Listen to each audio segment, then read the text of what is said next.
Welcome to The Lock Shop with Nielson and Hustler, powered by Coolbet Canada.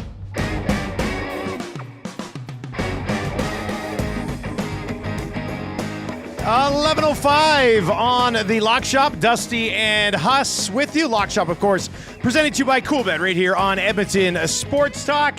If you're listening on a TuneIn or iHeart, or at EdmontonSportsTalk.com. Of course, you can text us anytime, 780-218-9999. If you're watching on YouTube, hammer the thumbs up, sub to the channel, and hit us up in the Nasty Chat over there as well. Look at Canadian soccer guy, Hustler, here with us this morning. What a beautiful kit you're wearing this morning. Huss, how you doing, buddy?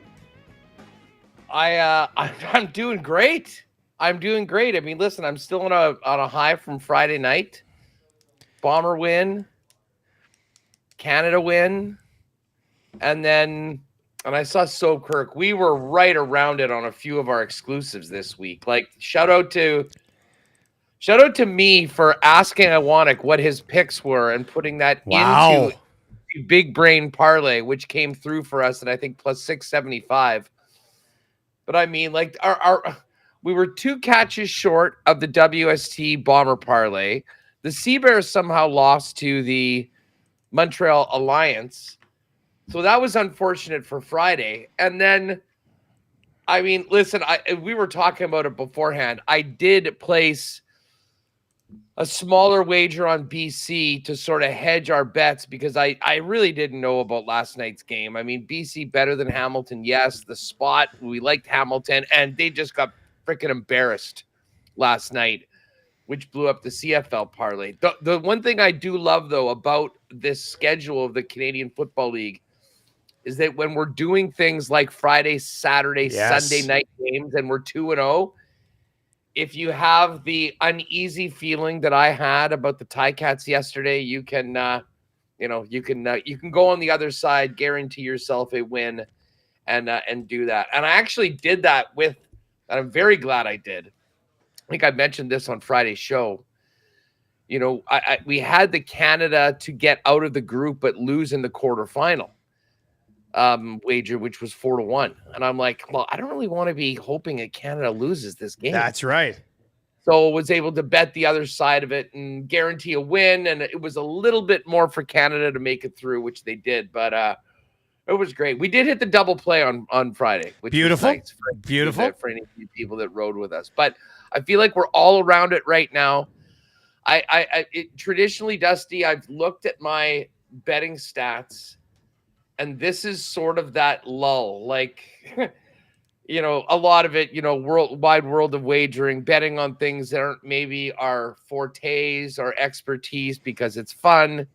But now, getting closer to NFL season, CFL picks are looking pretty good these days, and on a little bit of baseball. So I don't know. I'm overwhelmed from the weekend, and I am counting down the hours until tomorrow night against Messi. That's going to be big. That's going to be big for sure. It's a busy day for us tomorrow because we got our first ever Edmonton Sports Talk Golf Classic happening tomorrow as well. That gets teed off at 8 o'clock tomorrow morning. So no Lock Shop tomorrow. We are basically shutting things down for the day. We're going live on the air from 6 to 8, and then after that, the rest of the staff is taking part in the first golf tournament. So it should be a pretty good time. We're looking forward to it. I know the Coolbet boys are going to try to get out next year. Hell, we should try to get you out here next year too, Huss. So that'd be a pretty good time. Quiet time of year. You can swing on out here. I think that'd be a lot of fun. So we'll no doubt. Try to make that happen. Let's book that in for next year. 3-1 CFL weekend for me. I was in our official picks there. I was on the Lions minus the 5.5. I missed on the Alouettes. The Alouettes, man, I don't know. I guess lesson learned. Don't bet against the Montreal Alouettes right now because my goodness. You hit the Alouettes. I was the one that was on the Alouettes. You were on Calgary. Well, then who did I miss on it? What was the first game of the week? That was the one I did. That was the one I did. I was on the Argos. That's what it was. I was on the Argos minus 2.5. That was my miss. The Argos on the Thursday were my and on top of that, I had the Riders defense on my bench in our CFL fantasy league, which was a killer because they went off for 18 bloody points. I still won the league because I had Alexander Hollins and Stanback last night. Both of them had huge games. But I missed on the Argos and the Riders game. That was the one. I missed the first game of the week. They went 3-0. So, CFL picks have been good this year, I think. I think we're feeling pretty good about the CFL picks. Yeah, well, we had the usual week 1 disaster and then rallied big time. And I think we're just right around. It's funny. I think technically for our picks with Wannock, I think I may have gone 1-3. I picked Saskatchewan and bet Saskatchewan, and then he informed me that the line was just 2.5 for our picks, and it was 4 when we made the pick. I didn't moved up to 4, yeah.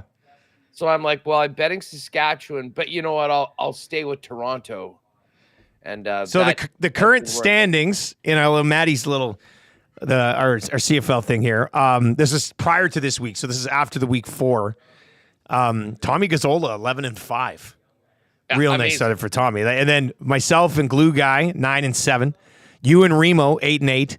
And then Lucas, Eric's brother, Zach and Awanik are all 7-9. So we'll see how it played out after this week. But pretty good race at the top. Tommy Gazzola is just on fire, though.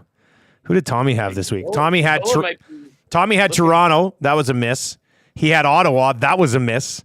He had Montreal. And then he had BC. So he was 0-4. BC covered. So he was 1-3. So Tommy's coming back to the pack. He's coming back to the pack, Huss.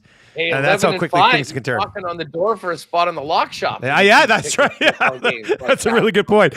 Look, we'll play a fun game of guess what the line will be for the CFL here later on in the show. But my goodness, you mentioned it. Friday, Canada, the kicks.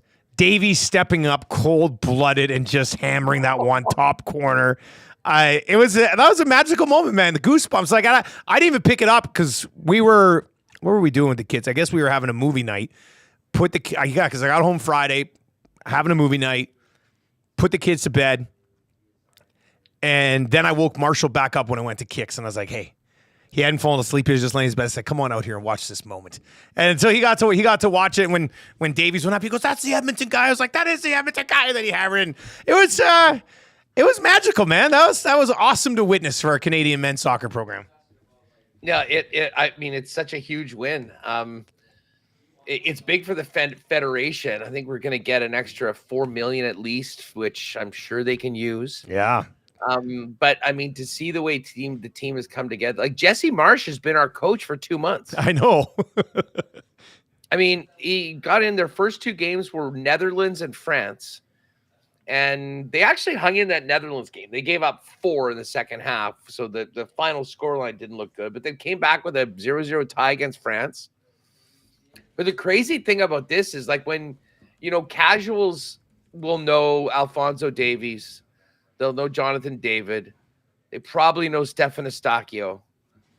But, I mean, guys like Bombito there in the middle. And this kid from the Maritime Messi. Yes, Jacob Schaffelberg. He has just been a revelation in this tournament right now. And it's some other guys that have really been sort of the key performers. So, I mean, it's just huge for our program. And it's great to get people thinking soccer before our women, try and get back on the podium again in the Olympic Games coming up in Paris. But it sets up for a great week for Canadian soccer. Like, no matter what happens tomorrow, by getting to the semis, there's also a 3-4 game in these tournaments as well. So we're going to be playing Argentina, and then win or lose, we'll be playing one of Uruguay or Colombia, another top South American side. So it's all good right now for Team Canada. Now they are a massive, massive underdog, as one would expect. And we may as well pull this up right now. The 3-way odds for this game: Argentina -294, a draw 4-1, Canada to win 10-1. 10-1. What we care about is to qualify. And Canada plus 370 right now to qualify, to get through. And if you watch the game on Friday, you'll realize that unlike the Euro, there is no extra time. It's great just going straight to the kicks, buddy. I love that. Straight to the shootout. So, yeah, I mean, like, listen, if Canada can hang around in this game, and they did a real good job of that against Argentina. And I had a chat with Gareth Wheeler earlier today, which we'll have coming up on Winnipeg Sports Talk. You know, playing a team a second time in such a short period of time. And if you recall, the Argentines in the first game stayed in the dressing room an extra 10 minutes. Presumably to kind of go over Canada's tactics and figure out what the heck that they were doing. They got fined for that. There was somewhat controversy, but seems like they can do whatever the heck they want. Anyways, they'll know a little bit more about what they're facing. I think Canada's really turned some heads. But, I mean, how can we not put a little sprinkle on our guys? You got to have something there, right? You got to have something. I saw Iwanik's already posted it over his Coolbet bet flip. He's got a 20 down on that. Might be the biggest bet Iwanik's ever made at Coolbet. I'm not even going to lie. Maddie, I'm pretty sure the $20 is the largest wager he's ever made at Coolbet. That's how confident he is in the play. $20, is that your biggest bet ever at Coolbet? No, the Bouchard contract. Oh, the Bouchard. Yeah, we were all over the Bouchard point totals last year. That's a good point. all of Edmonton had their max bets on the Bouchard over point totals. So while he's there, give him a shout out and some thanks, because I did have 25 on the Big Brain special. Yeah, so that worked out too. Cashed out at plus 187.50, which was a nice little boost to the boost to it. I mean, we were talking Huss today on our show this morning, and I asked Eric, because Eric's a soccer guy on our show, and Eric and Matt are soccer guys around here. So you see these huge parties, and you see on Twitter, everybody's like, "Soccer nation, we're a soccer country." And I asked Eric, I said, "Are we really a soccer country?" He goes, "No." He goes, "We're a hockey country." That's it. I said, "Well, then what are we when it comes to soccer?" And it's like, we're a passionate group of Canadians who just want to see anything that has our flag on it succeed, I guess, right? Us, like, that's why people are buying into this. It's like when the Raptors went on their run and won a title, everybody's like, "This is a basketball country now." It's not. I mean, it's the same level of basketball as before. The thing is, Canada's different, man, and Canada's changing. Like, because of the demographic of Canada? If you're 45-year-old white guy from the prairies that grew up playing hockey and has never really been into soccer, well, okay, no. But guess what? I mean, look around. I mean, this is a way more diverse country, coast to coast. And here's the thing. Like, there's always been lots of soccer fans, but the Italians have been cheering for Italy. Yeah. The people that were England or whatever, they're going for England. Like, no one cared. And listen, for a long time, our soccer program was irrelevant. Well, it's not anymore. So if you're one of these people that has been, cheering for the Netherlands because you're Dutch, or Italy because you're Italian, I mean, let's embrace being Canadians, and let's embrace what our team is doing right now, because what is happening right now is really amazing. I mean, the two biggest tournaments outside of the World Cup are going on right now. These are the teams that are still playing: Spain, France, Netherlands, England, Argentina, Uruguay, Colombia, and Canada. Yeah. We are right there. That's wild to be on that list. That sounds crazy to be on that list with those countries. Like, you know who's out of this tournament? Brazil. Yeah. They got bounced on the weekend in the quarterfinal. Like, I wonder what the prop would have been for Canada to go further at the Copa than Brazil. Like, that would have been. Oh, that would have been quite something. I can't even tell you what the number would have been. Yeah, that would have been insane. Astronomical number. But I mean, overall, it has been amazing. And I know there's a lot of happy people at Coolbet that, grabbed a draw or grabbed Canada to qualify in the game. Like, they could have easily won that game by 3 or 4 goals too. I mean, the one thing that it should have at least been 3-0 at one point, right? Like, it was. Yeah. I mean, we do need like a little bit more finishing. I think that's safe to say, as the team progresses. But as I said, the best part about this run is that it hasn't just been Jonathan David, Alphonso Davies, Stefan Estacio. There's so many other players that are stepping up and having big roles in it. And again, I mean, how about, is there a better Canadian than Sidney Crosby? Like, Sid is there in Dallas cheering the team on, taking pictures with fans. And it was really cool to see how geeked a lot of the players were that he was there afterwards, there in the room to congratulate them. And there, I saw a great picture of him and Davies, a really cool one of him and Schaffelberg together, the two Nova Scotia products. And Crosby's not a guy that's like looking for the limelight at all. Like, I think normally he would prefer not to be in any sort of pictures, but I think he also realizes as a fan that the fact that he's there supporting it, I mean, that'll get on a lot more screens and a lot more people's radars. Yeah, good point. I think that for sure. Like, I mean, there's some things that he often does incredibly discreetly. He'll do things for folks, but just kind of keeps it on really on the down low.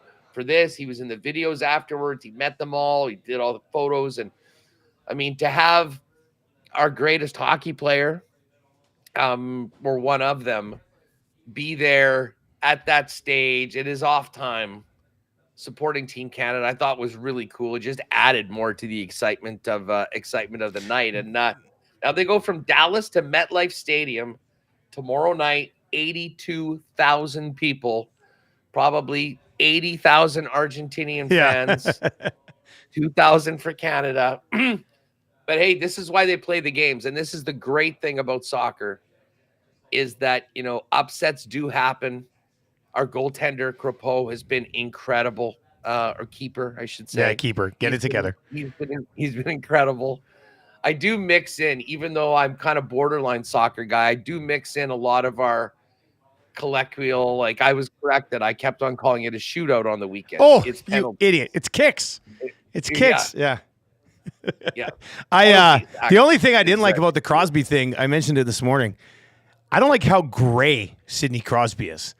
It makes me feel really old when I see Sid the Kid with gray hairs coming through. I'm like, oh my God, what the hell is happening here? Like, that concerns me. For 20 years. I know he was drafted like almost 20 years ago. So yeah, it just blows my. Maybe it's because I'm not really going gray. So when I see people younger than me going gray, I'm like, how old am I? But that's a tough one.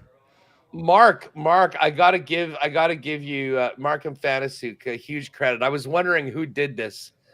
Like, it was all about the penalties on the weekend. He took 3 draws for all 3 soccer matches, 24-1. Boom. Nicely done. And you see Spency 5 Centy over there? Spency 5 Centy says a draw parlay on all 4 games, Euro and Copa, is plus 12,091 on Coolbet. Parlay insurance can be applied too. Oh, yes. Well, we've got... Listen, I mean, I'm hoping for a win, 10-1. But I think I'll jump on a little draw action. I mean, getting it to penalties, I think is... I mean, it's, you know what? It's not the best case scenario. The best case scenario is we find a way to win and don't allow a goal and win the damn thing. But it would be a victory for Canada to get it to that point. And at that point, I mean, who knows? Argentina squeaked by Ecuador in a penalty shootout. Yeah, so, you're right. That's true. Never know what happens. You get to kicks, man. You get to kicks. Anything can happen. I mean, simple as that. Okay, let's continue with the weekend recap, and then we'll take a look ahead, play that CFL line guessing game. I want to talk about Lucky Whitehead too in the Bombers. But did you get your hot dog fix, Hux? I know it was different. I haven't talked to you since then. I know Joey did his own thing, and obviously Coney Island was different this year. Was it enough to hold you over until the Labor Day battle between Kobayashi and Jaws? Well, you know what it was? It was just weird. It was disappointing. I'll say this. The Nathan's contest was a lot more exciting this year without Joey in it. Some drama. Yep. I mean, he smashes everybody by 20 dogs and buns. So, I mean, the fact that I still love when you call dogs and buns. I just love it. I know it's a proper term, but every time you say it, it makes me laugh. important to note, much like calling penalties as opposed to a true. shootout. It's That's hot true. dogs and buns. And I got to tell you, I mean, I was in on Esper. I've been a fan of Patrick Deep Dish Bertholetti for a long time, and for him to come as the 9th ranked competitive eater of the world and win the event at plus 895. Wow. I mean, I really feel like I missed one on that. And I guess you were on the show, Dusty. So I touched down in Winnipeg, back from Vegas at about 1 a.m, Thursday morning. And when we hit the ground, I turned my phone on. I didn't check my texts. I didn't go to Twitter. I didn't go to Instagram. I didn't go to email. I went straight to Coolbet because I could not see the lines while I was in Vegas. And I was staring at that 895 for Deep Dish Bertholetti. And I'm like, wow, that seems like a big number for him. But just Esper has been second a number of times. It seemed like this was his. And then this Aussie guy that was plus 120 was right there. But the man from Chicago got it done. Historic win for him. I mean, maybe the most fraudulent championship of all time, knowing that Joey wasn't there. But it was exciting and it was close. It was. Badlands Booker, by the way, shout out to him. New record in the 1-gallon lemonade chug. God, that was disgusting watching him take that down. I can't believe he pulled that off. Yeah, well, speaking of disgusting, what about the reversal of the competitor beside him into the spill zone? Oh, I didn't even see that. That was heavy. That was you'd say the most American thing you'll see on the 4th of July. It was just but Badlands Booker, all-time legend, and the lemonade chug never gets the it did hype now, right? The it did now. Yeah. Does. But I was happy about that. And then we went down to the exhibition of Joey eating against the Soldiers down at Fort Bragg or wherever they were. And I saw 43.5, and I'm like, no problem, over. I can't believe this is the line. And then as they started it, realized that it was only a 5-minute competition. And I thought, oh my God, I'm screwed. How could I not have paid a little bit more attention? I mean, that number seems so low. Of course it wasn't the same thing. Well, he goes for 57.5. I mean, he was trying to beat the 58th, I think, in 5 minutes as opposed to 10. So he showed once again there is absolutely no doubt who he's the GOAT is. He's the GOAT.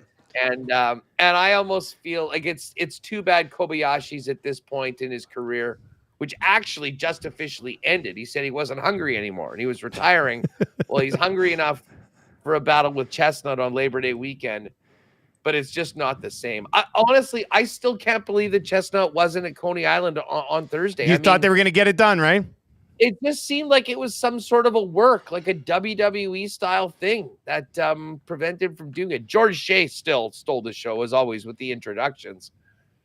But yes, we get into the rest of the competitive eating season with this standoff between Joey and Nathan's. And that's got to be rectified for next year because we can't just not have the 4th of July without Joey Chestnut. All right, 780-218-9999, 780-218-9999. You can chime in over on the Nasty Chat as well. We'll get into a few of those. If you're watching on YouTube, give us a sub, almost to 9,400 subs, and hammer the thumbs up over there as well. Okay, I got to get your thoughts on this one. The Edmonton Oilers trading Ryan McLeod for Matt Savoie. Obviously, Savoie was with Winnipeg for a while in the Western Hockey League. Ends up going to Moose Jaw. We had James Gallo on, the voice of the Warriors, today to talk about this a little bit. Everybody in our market's absolutely loving it. I think people in Buffalo are happy to see Ryan McLeod come in. What's the out of town market folks saying, Huss? What do you think of this trade? Okay, the knee jerk reaction was, what the hell is Buffalo doing? Yeah. Like, wait a second, Savoie, point machine in junior. What was he? The 9th overall pick, 8th overall pick. I mean, a top 10 pick 2 years ago. How in the world are they trading this guy for Ryan McLeod? But then you look and you dig in a little bit more, and like McLeod brings a lot to the table. I was looking at his numbers and his points and whatnot playing away from McDavid and Draisaitl. I saw some of those pop up, yeah. And that some of those numbers were really impressive. I mean, you guys all know. I mean, dude has wheels. I mean, he can absolutely fly. He can help you on the penalty kill. He's probably capable of a bit bigger of a role than he had in Edmonton. Now, to me, this all comes down like Edmonton does this with their current situation where they're made up. They do this trade all day and see how it goes. Yeah. I mean, they needed a little bit of cap relief. They're going to get that. They've got a player on an ELC that can potentially go to the minors.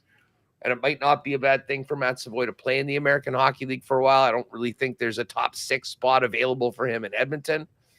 But he certainly is a guy that has talent that could end up being a big part of the club. The jury is still out, though, as to whether he's going to – like, he's not an NHL player yet, as much as he's been a good prospect, and he put up huge numbers in junior and really dominated. So it makes a lot of sense for Edmonton to do it. But to be honest, from the Buffalo side of things, I think it also takes some conviction to make a trade like this, and to trade a top prospect, which excites all your fans. And when you suck, that's what matters to everybody. Well, we got some really good young guys coming forth. They obviously weren't as convinced as maybe some others that probably haven't watched them and thought that Ryan McLeod could really help their team. So it's a very interesting trade. These guys will be tied to each other for a long time. But listen, if Savoie comes even close to realizing the potential that I think we saw with him in the dub and where he was, being a top 10 pick, this ends up being a home run because cap-wise, it's the perfect thing for Edmonton. Yeah, that's why. That's what surprised me about it. And we're gonna have Bill Hoppy from the Times Herald in Buffalo on the Oil Stream coming up at noon here, just to kind of dive into Buffalo's thought process on this. Is like everybody knows that the Oilers are up against a cap crunch, and usually you can prize something out of those teams for a little bit cheaper than one of your top 1 or 2 prospects. So that surprised me a little bit. Obviously, Buffalo really likes Ryan McLeod. I mean, there's no other 2 ways around it, considering what they gave up to get him. And yeah, some of his underlying numbers are good, but at one point, he went like 35, 36 games without a goal this year. And he's the softest player I've seen play in Edmonton in the last 15 years. So maybe they don't need him to do any of that stuff. Maybe they just want him to push the pace and kill penalties, and he can do that. So we'll find out what Buffalo's thought process on this was coming out of it. I know there were some Buffalo fans over in our chat this morning on the Nielsen show who seemed okay with it. So we'll see what Bill Hoppy has to think. Like, were people who cover the Sabres as surprised about this as the rest of hockey media, which, as you said, knee-jerk reaction was, oh my God, what the hell just happened here, right? So yeah, that was everything on social media. There were some respected people that I respect, at least, that dug into it a little bit more, that said, hold on a sec, before we just say Kevin Adams is a complete moron and this is dumb, like, let's look at what McLeod's bringing in. And then again, until a guy makes the National Hockey League and shows what he can do, he's still a prospect. And that's what Edmonton's getting. But just from a cap perspective, with everything else they just added at the deadline, it seemed like a great deal. Patty's in the chat. How about Crosby having the best thighs in that locker room post game? And that's something. That says something in a soccer dressing room. Man, he was great. Oh, and I see Penner's Pancakes. Huss, who is at fault for the botch finish in the Priest Rollins match at Money in the Bank? The ref, Priest for not kicking out. That was very weird. Tell me what happened, Huss. Well, essentially, the guy went, and I guess the match wasn't supposed to end, and Priest didn't kick out, and the ref just sort of stopped the count.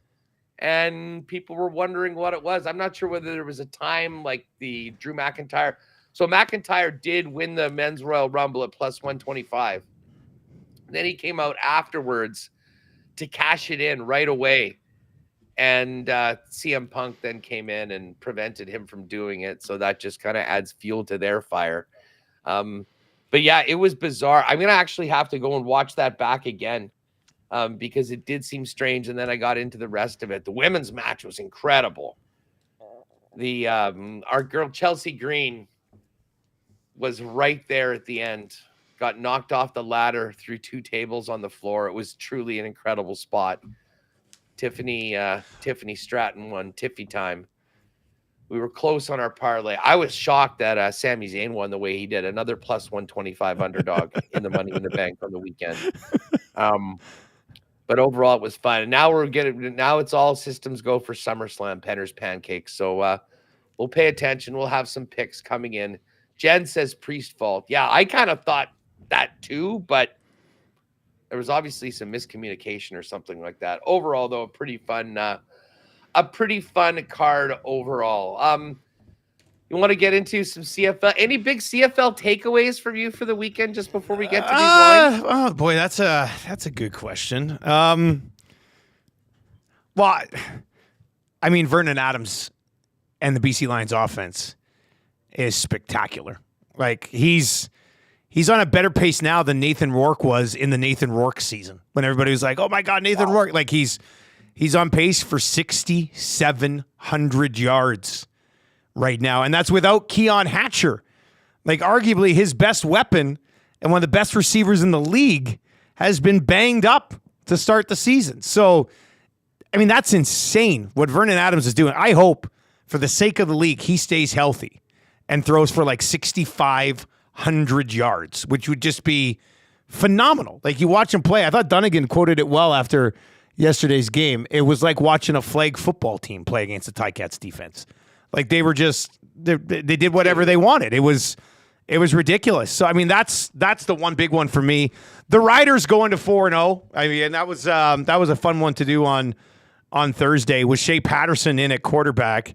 I thought that was a pretty fun game too. And the Riders at 4, and it's the Riders in BC this week in Vancouver on Saturday. Oh, yeah. That's a huge game. I'm not doing that game. I'm in Winnipeg Friday, then I'm coming back here for the Edmonton game on Sunday. But I wanted to email my boss and be like, I'll go 3-3. Give me 3-3. I want that Riders Lions game in Vancouver on Saturday night, because that's going to be a phenomenal. Now, nothing against Shea Patterson. That Riders defense is legit. Well, we'll play guess the lines here, but I'll be very interested to see how close the Riders can keep that one, considering how well the BC Lions are rolling right now, buddy. You know, my other takeaway from that game was, credit where credit is due. Rider defense was great, but I think the shine came off Cameron Dukes a little bit in that game. Yeah, for sure. You get picked off 4 times. One game. I mean, he's been good.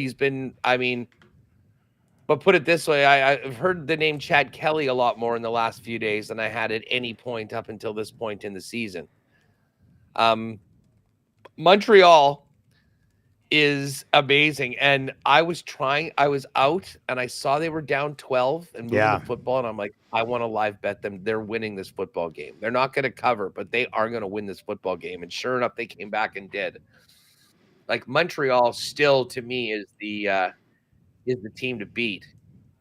And I guess Saskatchewan's undefeated. I can't help but, I mean, when we do our power polls this week, it's going to be difficult for me maybe not to put BC ahead of them. But at the same time, Hamilton was so bad and so seemingly unprepared to compete at that level against BC. I mean, that was absolutely embarrassing. And I know, and it was funny, like, I don't know if you watched the game last night on TSN, but I mean, Dunnigan particularly, at one point it was 37-21, and they're like, this score is flattering the Ticats in a big way because it was just an absolute mismatch.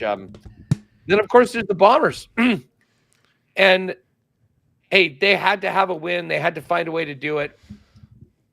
They had over $1 million on the sidelines, Dusty, of their salary cap. Oh, that's a good point with Collaros over there. Yeah. Collaros, Lawler, and Schoen, just those 3 players being out.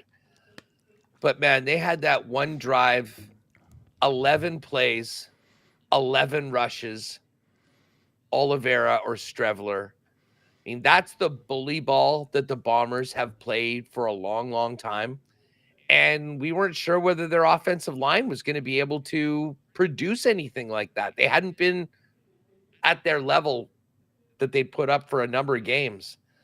So that was huge for Winnipeg. Their defense put up, played very, very well. unfortunate injury to Drew Brown. You hate to see that. I know that was sort of reckless when Cranby hit him the way that he did and knocked him out of the game. I felt bad for Drew. He was very popular here. But you just can't do that. I think he was fortunate not to be kicked out of the game, although I don't really think it was entirely malicious. But hey, when you knock your quarterback out, although we were somewhat nervous when all of a sudden it was Crum that came in. Yeah, you remember the comeback, the Crumback? That Crumback, exactly. Oh yeah, everyone around here remembers that. So tell you what, Bombers get a big win.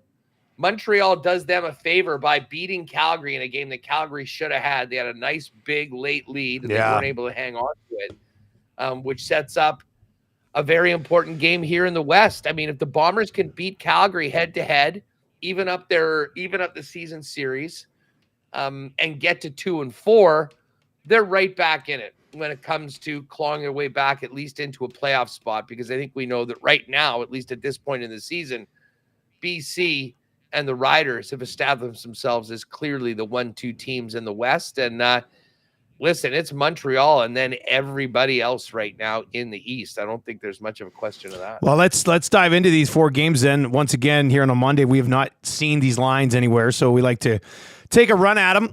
Montreal, Toronto, a couple of rematches here. Montreal, Toronto, from Montreal, where the Alouettes are 5-0. This will be the Thursday game this week. Obviously saw Dukes get pulled. We'll see what ends up happening with his bounce back abilities against Montreal. Huss, what do you think this line would be? Well, Montreal just beat them by 10 in Toronto 2 weeks ago. They continue to put up huge numbers. Toronto didn't look good last week. They did not look good last week. This number could actually be higher, but I'm going to go Alouettes -7. Yeah, I like that. I had 6.5 written down here. So Montreal at -7. It's going to come in somewhere in that 6.5, 7.5 range, I would think. Calgary win it. I don't think it'll be less than 7. I don't think it'll be less than 7. Just with the way Toronto played last week, it'd be tough to back them inside 7. And this is in Montreal, right? It's in Montreal. Yeah. Yeah, because they were, I guess they were 3.5-point favorites. Is that what it was in that game? Yeah, it was 3.5. Montreal 3.5 in Toronto, and they ended up winning by 10. So yeah, well, as I said, maybe it will be. I mean, these are divisional rivals. It'd be good. But yeah, we'll stick with 7 and that's the Thursday game. That's the Thursday game. A Friday game in Winnipeg, Friday night. Calgary, Winnipeg, 2-2 versus the 1-4 Bombers. Is going to be somewhere within a field goal, correct? I'm going to go 3.5 Bombers.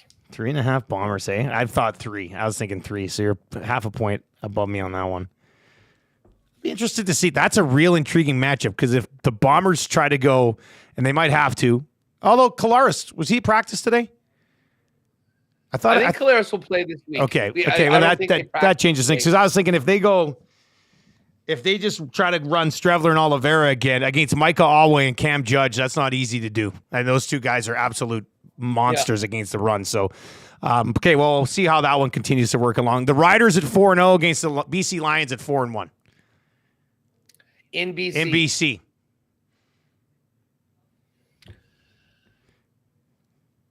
BC -3.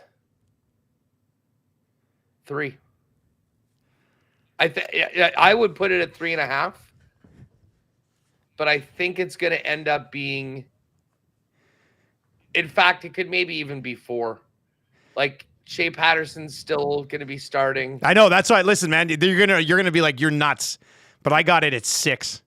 I got the Lions at 6.5. I mean, they're an absolute wagon right now. The Riders don't have their starting quarterback. Shea Paterson found a way last week. But I mean, the Riders' defense is legit. The Riders' defense is really good. Maybe they can go out to BC and contain them. But I just don't know if they'll be able to keep pace offensively with the BC Lions. I know they can't keep pace offensively with the BC Lions with Shea Paterson at quarterback. Can they contain the BC Lions and make it like a 21-18 type of game? That's the only way I think they cover. I don't think the Riders score more than 21 points in this football game. So can they keep the BC Lions at less than 27-28. I'm not sure. I'm not sure they can. No, I'm just not sure that they'll set the line that high, but I'm telling you right now, whatever it is, I'll be betting BC. Yeah. Yeah, I'd blind bet BC, I think, on that one. And I will be on BC to cover. I think that they can win this one in an impressive fashion. And I know the upper deck's going to be open again for this one. You know, Saskatchewan always brings them out. That should be a good crowd. And BC's doing so well. So they're going to be into the upper deck, which is a great thing for the Lions. But yeah, 4 points, but even 6.5. I'll say right now on the Monday show, I think BC wins by a touchdown or more in this game. All right, and then there's Ottawa-Edmonton, and pre-Drew Brown injury, I don't know if you saw it, but this game popped up on the board last week. A week ahead, and then obviously was taken off. But because Edmonton's coming off a bye week, Edmonton was 3.5-point favorites at home against Ottawa prior to their last game, prior to the Brown injury. Where do you think that number sits at right now when this game reopens? Well, I think it probably ends up basically where it was. I guess if Brown is ruled out, here's the thing. The Elks are over. I mean, I don't know how much more they can be a favorite regardless of who's the quarterback of Ottawa. Like, even if it's Crum, because all of a sudden Edmonton a 4.5 or 5-point favorite. They have done nothing so far this season that says that they should be that big of a favorite against anybody. Although I do like them, and we've talked about them. They've been amazing against the spread so far this year. But that's because they've always been underdogs. As a favorite, it's a bit of a different story. Listen, I think they get their win. I think they'll make it happen. I actually do really like Edmonton in this spot, even more so with the potential injury to and the unavailability of Drew Brown. But like maybe it gets to 4. But again, just for an 0-4 team to be laying that many points against a team that's already won a couple times, it seems tough. So, I think it probably, and I think Drew Brown, considering what the injury was, unless we hear it's really bad news and he's not practicing all week and maybe it ticks up to 4 or maybe 4.5, I think we're probably looking at the number that we were talking about beforehand. But again, the Elks have lost a lot of close games. They haven't won any to get them not only to win, but win and cover a significant spread. I think it's a lot of asking, and that's why it was even more than the home field advantage traditional 3-point. All right, so there you go. There's a quick look ahead to the Canadian Football League. Obviously, we'll have our official picks a little bit later on in the week. Over to Major League Baseball, Huss. Let's get a little double play parlay in. What are you liking on the Major League Baseball scene here? Let's pull this up here. By the way, nice win for the Jays. You guys, I'm sure there was a bunch of ESTers down for. There would have been a bunch of folks down in Seattle. Yep. And again, shout out to the Red Sox for making it happen on Friday night. Death taxes and betting on Paul Skeens, by the way. He's in the All-Star game after only becoming a major leaguer about not even 2 months ago, but he is absolutely incredible. So what do we got? Let's look at these later games today. Well, the Twins are big favorites against the White Sox. That makes sense. We've got the Braves and the D-backs today. Chris Sale. Remember him? Yep. 11-3, 2.71 ERA. I'm just looking at these pitching matchups over on the other side. What anything that just pops out to you? Well, I think one of the things that has some value that we can definitely put into a parlay be Texas Rangers at -147 on the road against the Angels. The Rangers bats over the last week have been among the hottest in Major League Baseball. I think they're batting .307 in the last 7 days. So the Rangers bats have been going right now. Now, John Gray's going to start for the Rangers. He has not been good lately, but he's 3-1 in his career with a 3.06 ERA against the Angels. So the Angels might be a team that gets Gray sort of back on track here. So I do like the Rangers at -147 tonight if we're looking for a little two-gamer here. I just have to mention, they're going up against Davis Daniel for the Angels. And when we were in Vegas 2 weeks ago, a friend of mine that's a scout for the Leafs and Remus, they were going to go and make a bet on a baseball game and then watch it in the book. And because everything was late, they had to go with this a Tigers Angels game. Rich goes, we are all over Detroit. This guy is making his first major league start. He's got a 5 ERA in the minors. Well, that guy was Davis Daniel. He went 8 innings, giving up 4 hits, had 8 Ks. He was unbelievable. And he's pitching tonight, although he did have a little bit of a back to reality start, giving up 7 hits and 4 earned runs in 5.1. Shout out to Remo and your buddy, though, for wanting to go place a bet on baseball, then just sit down in the book and watch it. Some of the best moments. They were in Vegas. Yeah. That's the thing about being there so late. If you don't get your bets in at like 4:00, everything on the East starts. And then you're just hoping that there's some late games. But anyways, back to it. I mean, we could always just go with like the Twins run line against the White Sox. Probably not a bad idea. Sox. Twins run line 26 and 66 Ugh. for the White Sox. They just lost to the Marlins 3-4. They've had a couple closer games, but for the most part, when they're losing. So that would put us at plus 214, the Rangers and the Twins. So Rangers money line, Twins run line, plus 214 pre-boost. I mean, it's not a huge schedule today, so that might not be bad. The Tigers are plus 120 at home to the Guardians, although Cleveland's been awesome. They're starting. Who's this? Gavin Williams, 11. And he's only had the 1 start. So I guess he's a call-up. A little bit of a... he was hurt, I think. I think he was hurt for a while. So... And then you've got the Braves and the Diamondbacks. And Braves are a big, big favorite in that game. I'll tell you what, let's go Twins. Let's go Twins run line at minus 115. Put it with the Rangers, plus 214. We're probably getting that up to plus 250 or probably right around plus 250. So we'll text that off to the boys. Unless Patty's still watching, you guys can throw that in. Let me know, Patty. If not, we'll text that to the boys, and that'll come up on the exclusives page over at Coolbet.com. What's coming up on WST today, Huss?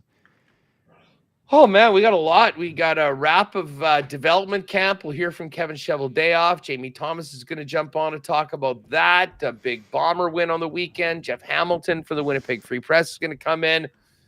Kind of focus more on the Bombers because we'll hit the entire Canadian Football League and CFL 110 a little later on this week. And then we've also got Gareth Wheeler of One Soccer talking about Canada's big run at the Copa America and tomorrow's game against the Argentines.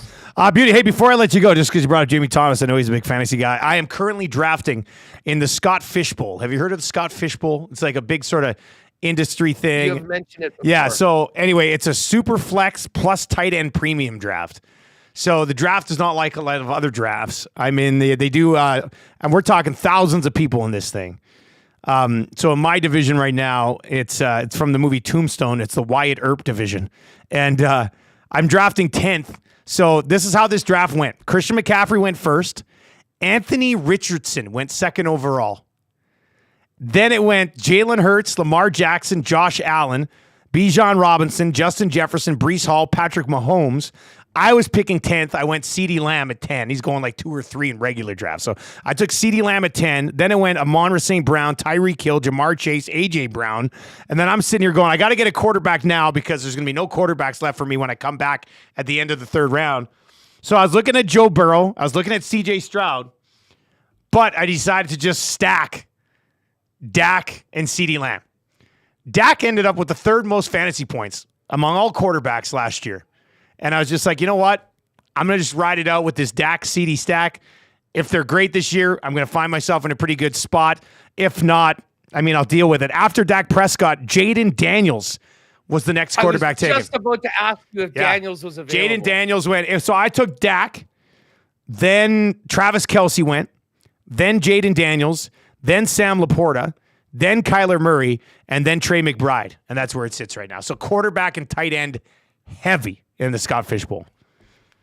I'm big on Jaden Daniels. Really? Big on Jaden Daniels. Fantasy-wise this year. Yeah. Like, he's a guy, if you saw what he did winning the Heisman, I mean, he's electric runner. He can pass. I mean, the entire Washington offense is going to be built around making him into a star and getting the most out of him. So that is a guy that I think will add in a ton. I mean, he'll probably be good for sort of 50, 60 rushing yards a game, which will be big. You know, we'll see what about rushing touchdowns. I think you're right.